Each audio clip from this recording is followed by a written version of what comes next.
Hello everyone! Today, we would like to discuss the topic of double taxation agreements. Yay!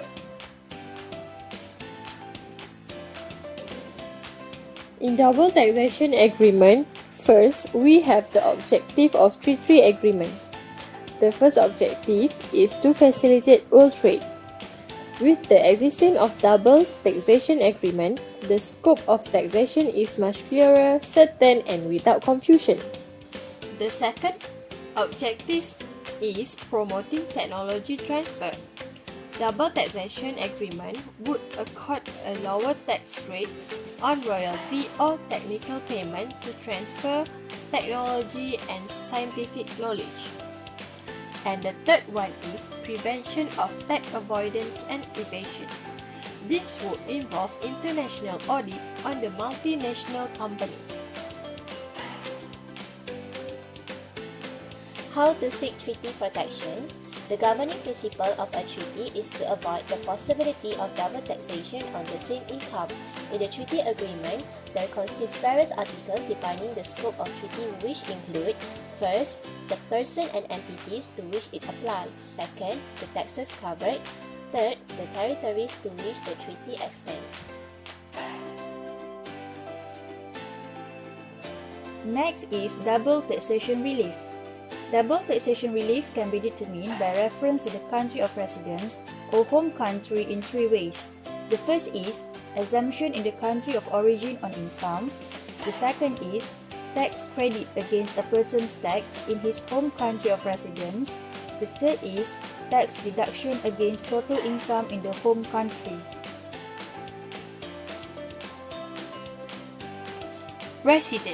Resident article is the most important provision in the double taxation treaty because, first, it determines the person who can claim the benefit of the treaty.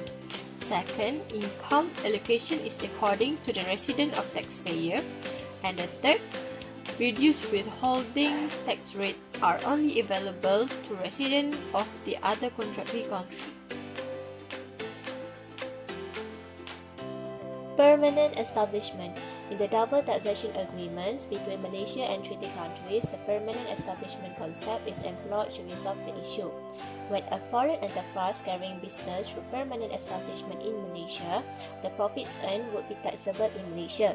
However, if the foreign enterprise does not establish permanent establishment in Malaysia, the business profit may be exempted from taxation in Malaysia.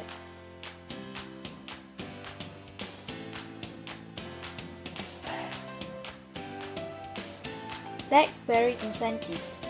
The purpose of tax-bearing is to preserve the incentives which are provided in Malaysia to encourage foreign investments. With tax-bearing, foreign investors will benefit from the sacrifice of Malaysian tax foregone and not attributable to the treasury of foreign country.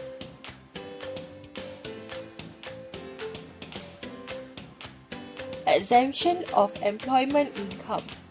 Subject to paragraph 22, the income of an individual from an employment exercised by him in Malaysia, subsection 1, for a period or periods which together do not exceed 60 days in the basis year of year assessment, or subsection 2, for a continuous period which not exceeding 60 days which overlap the basis year for two successive year assessment, or subsection 3, for a continuous period not exceeding 60 days which overlap the basis years for two successive year assessments, and for a period or periods which together that the continuous period do not exceed 60 days.